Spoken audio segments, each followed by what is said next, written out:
My name is Lawrence Aripa. A long time ago, the Indian people didn't have any way to teach the children besides by doing by following what the parents do in order to learn. So they didn't have books. They didn't have any written language. So they used the coyote to teach the children. And the stories about the coyote always has a moral to it. And it teaches them what is right, what is wrong, or it tells about how something happened, how something came to be that we see now. A lot of the stories that I tell in English kind of loses some of the meaning because of the Indian language being so more colorful in their explanations or in their the telling of a story. I go to the tribal school or talk to the tribal kids or people, and I say Peepoishin, for instance, and Peepoishin means the car. That's the name that they gave to the car. But the word itself, pipui, is wrinkle, and shin pertains to the feet. So pipuishin actually means wrinkled feet. And how did they get that? It's because the first thing they noticed on the automobile was the tires and the threads on the tire. So that's why they call it pipuishin. I talk a lot about the river and the water. And I think a lot of the stories that we tell is always about the rivers or the lakes. And it's very important to us and to keep the water clean and to protect it in every way we could. I believe that is one of the reasons why when we tell a coyote story, he's always running up and down the river or near the river. But we always tell about the rivers because they are always dear to us.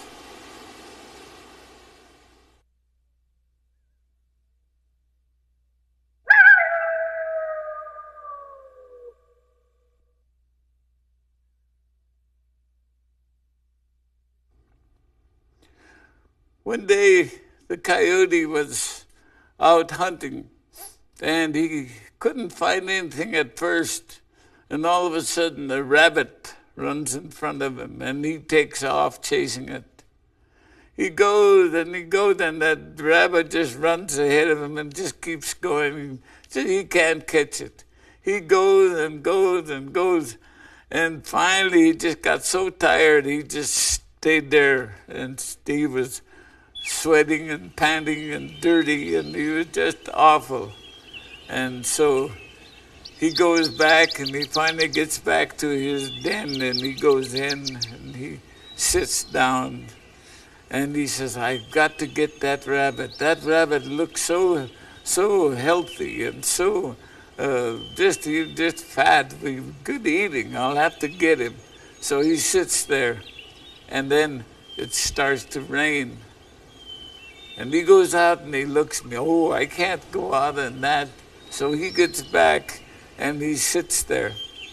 And the rain kept coming and coming, and just day after day. And he was sitting in there, he couldn't leave, and he was hungry and dirty. And so he all of a sudden it stopped raining. I don't know how many days, but it was a long time.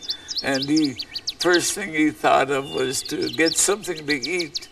And then he thought, well, I'll clean up first. So he went to get a drink of water, and he went to a little puddle, and he got there and he started drinking. And then all of a sudden he looked into the water and he saw his reflection, and he jumped back and oh my gosh, what was that? He goes back and he looks in there. There he sees a long nose and pointed ears, and all fur was all just in all directions and dirty. And he says, gosh, that's ugly. So he steps back and then he thinks, I wish I was something else. I don't want to be a coyote. He says, I always get in trouble and I'm starving. I can't catch any rabbits. And I want to be something else. So he goes and he starts praying and he prays to the great animal spirit. All of a sudden a voice comes out from the sky. Coyote, what do you want? And the coyote looks up. I want to be something else. I don't want to be a coyote. Well, what do you want to be? And then he sits there. Let me see. A grizzly bear. Boy, that's it. That grizzly bear, he's tough, he's big, and he's mean. Nobody gets in his way. So he says, animal spirit, I want to be a grizzly bear. So the animal spirit says, all right, gee, like a big smoke and dust like, and all of a sudden he's walking down the trail. Boom, boom, boom, boom. And he looks and then he looks down and he sees himself. Oh boy, and he puts his arms up and he hits his chest. I'm a grizzly bear. And he said, I'm mean, I'm tough. Nobody get in my way. And he'd hit the brush as he walked and he'd go down. Any little animal get in front of him, he'd hit him. And, this is great. This is what I want to do. This is what I want to be. And then he walks up a mountain trail and he's going up and he's happy. He says, now I'm tough, I'm mean. And all of a sudden he gets on top of a cliff and he's going and he sees a little flower sticking out. And there's a bee going around and it goes into the flower. And the grizzly bear said, I wonder what's in that flower. Why does he go in there? So he went over and he stuck his nose in there. And the bee come out and stung him right on his nose. And he jumped back and he lost his balance. And he fell off the cliff and down he rolled. And the dust was flying, the rocks was flying, and he finally hits a tree. And there he's laying there just about gone. And he can't hardly move, and he looks up. Oh, animal spirit, help me. Again, this voice comes out. What do you want, coyote? He says, I don't want to be a grizzly bear. Make me something else. Well, what do you want to be? He says, oh, let me think. I want to be something that's different. I want to be a bee. They seem to have a lot of fun. And so the animal spirit says, all right. So he began the big smoke and dust. And then he finds himself going in the air. Zzz, and he looks and oh my gosh, this is fun. This is great. And so he just has a lot of fun and he's buzzing around, going around. And then he sees a tree, sees a flower.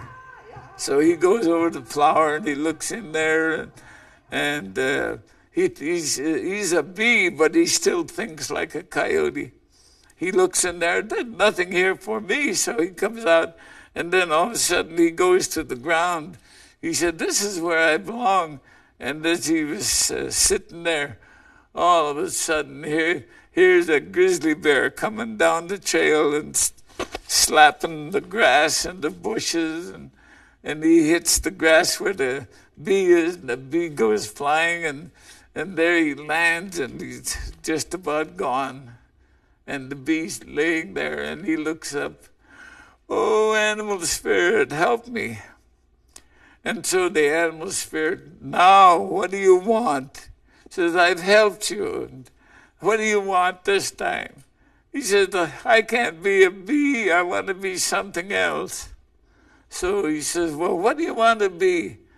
He said, oh, I want to be a cougar, king of the mountain. That's what I want to be.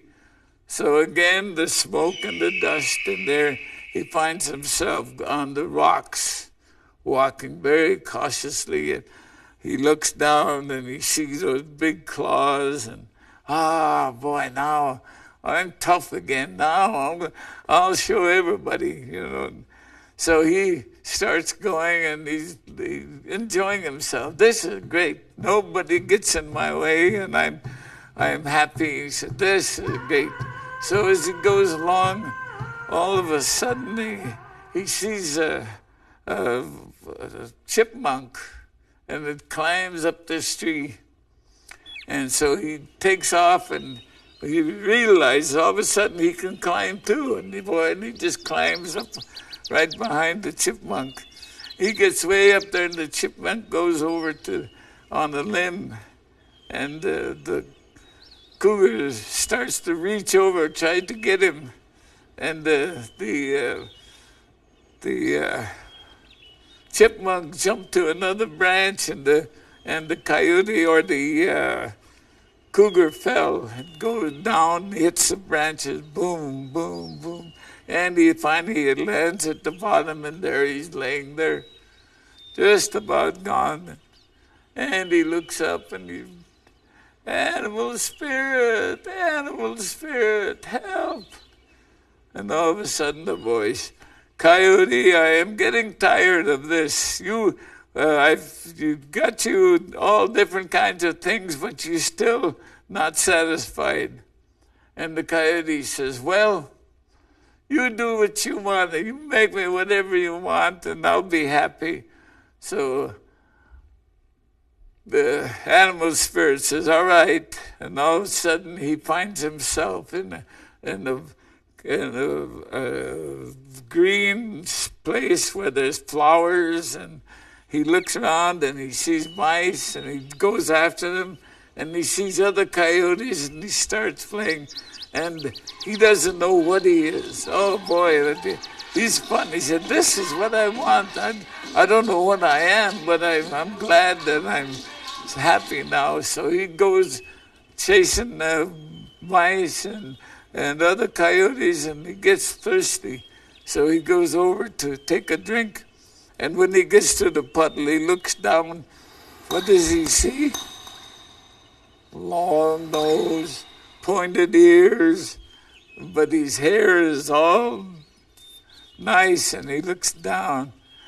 He says, I'm a coyote again.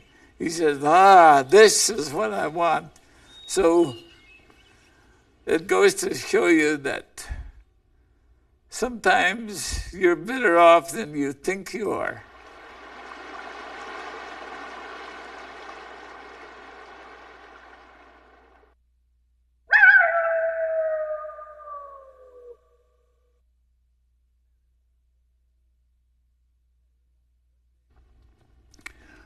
One day, the coyote was walking up and down the St. Joe River in Idaho.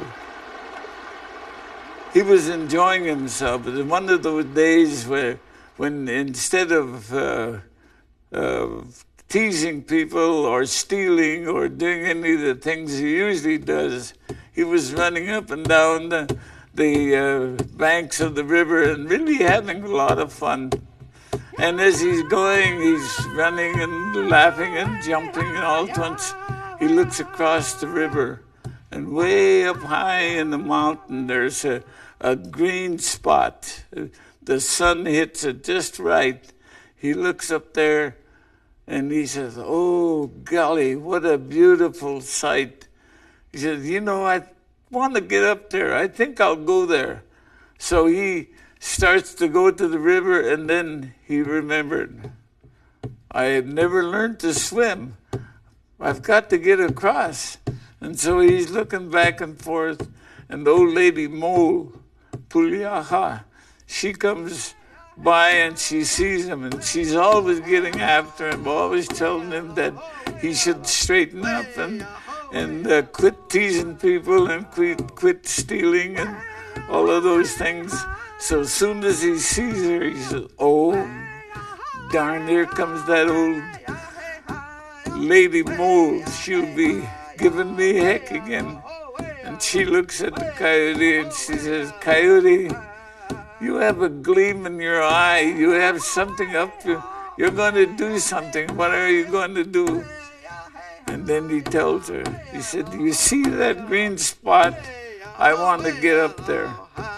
And the old lady mole says, "Well, the only way you can do it, you should have learned how to swim when you were young.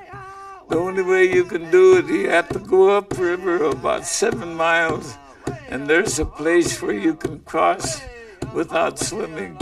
Otherwise, you can't make it going straight ahead." And he says, "Oh, you're crazy. I'll make it. I'll make it." He says, "I'll find a way to get across." So he goes to the river and he starts looking up and down. How can I get across? I've got to get across. I've got to make it. And as he's looking, all of a sudden he hears a voice way off in the distance.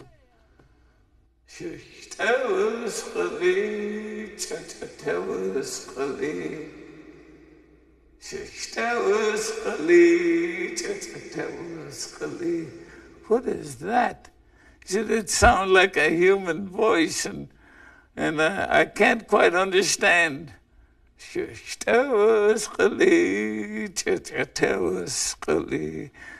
Yo, that means go apart logs, come together logs. And he says, "What could that be?" So he looks out there, and all of a sudden, there's a little boy comes around the bend of the river, and he's standing on 2 logs. And as he looks down, he says, "Shishtawaskali," and the logs go apart. They come together. Shishtawaskali. And the coyote says, "Ah, that's how I'll get across. But how can I get those logs?" And then he thought, those humans, they're always helping each other. I'll go in the brush and I'll start yelling like a human. I'll ask for help, and that little boy will come over to try and help me. So he goes in the brush and he starts yelling, "Help, help, I need help." And the little boy is standing on these logs, and he hears that. So he turns these logs and he goes to the bank, and he gets off of the logs, and he goes up looking to see where that voice comes from. In the meantime, the coyote ran as fast as he could. He runs over and he pushes the logs out, and he jumps on, and he heads for the middle of the river.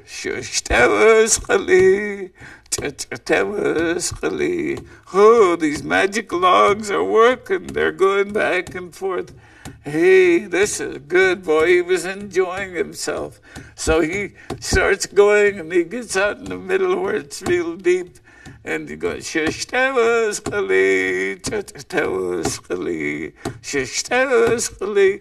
the little boy came to the bank, and he started yelling, "Hey, come back with my logs." And the coyote started laughing, and the logs were going apart, and he couldn't remember the words to get him back. And the logs kept going farther apart. His legs stretched out. They were way out, and all of a sudden he fell in and he drowned. And so the coyote's body floated down the river, and as it came to a curve in the river, there was some brush sticking out, and the back of his neck caught on to some of the brush, and there he lay. And so the next day, old lady Mole was thinking, "I haven't heard from that coyote. I'll bet you anything he's in trouble. So she goes to the river and she starts searching up and down. All of a sudden she comes around the bend of the river, and there she sees him laying in the water. And he's stuck to this brush. So she goes over and she tries and she pulls and pushes, and she finally gets him onto the bank. She puts him on the bank in the grass, and then she looks up and she starts praying. Oh, great animal spirit, help me. Help me that I will get this coyote back to life again. He's no good. He teases people, he steals, and he does all the bad things, but still, we need him. And all of a sudden, a voice comes. Pulyaha, you have been good. You have treated people nice. You have done everything good, so I will grant you that. I promise that I will give him back his life if you sing and jump over him 3 times, and he will come back to life. So she has a little feather, and it's all fancy, and she dances around his body. Hey, she's singing, and then she goes around the body, and she stops, and then she jumped over. She jumped over, and she turned around, and she was going to jump again. And then she says, wait a minute, there's something wrong here. She says, who needs a coyote? He's no good. He just gets into mischief, and he just lies, and he does everything wrong. We don't need him. And then all of a sudden, like a voice come in from the side. Pulyaha, you need a coyote. Bring him back. Coyote, he's no good, but still you need him. So she says, all right. So she jumps over again, and then she stops, and she thinks again. No, she hears the voice telling her, don't do it. He's no good. He's not worth it. We don't need no coyotes in this world. He's no good. And the other voice come in, says, save him, get him back. So she stands there. She doesn't know what to do. All of a sudden, she jumped over him the 3rd time. And then he all of a sudden opens his eyes and he stretches. I have slept a long time. And old lady Mole says, sleep. He says, you've been dead. And then so he starts thinking about it. And then all of a sudden he remembered. And he said, oh, yes, that's right. And she said, now I've got you back. Now you behave yourself. He looked at her and he said, you know, you're right. From now on, I will never steal from others. I will never do those things. I will never lie. He says, I'm going to be different. I'm going to be good from now on. So old lady Mole says, can you do it? And he says, sure, that's easy. I'll do it. So he takes off and he goes by himself, and there he is along the bank, and he thought, oh, I'm going to be different. I'm going to change my life. I'm going to help people. I'm going to do things that I never did before. Boy, and he was planning all these things, and all of a sudden he stops and he looks across the river, and there's that beautiful green spot. And he looks up there, and he shakes his head. No, I can't go. I can't get across. No. Then he gets to the bank of the river, and he looks down. He looks at the green spot. He looks up and down. And all of a sudden, he said, did I hear a little boy singing? And he takes off. And he goes back to the way he was before. And so to this day, the coyote is mischievous.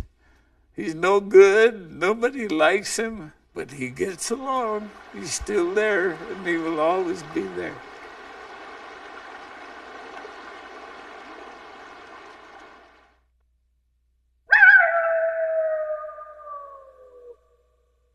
So the coyote was always by himself, and he was always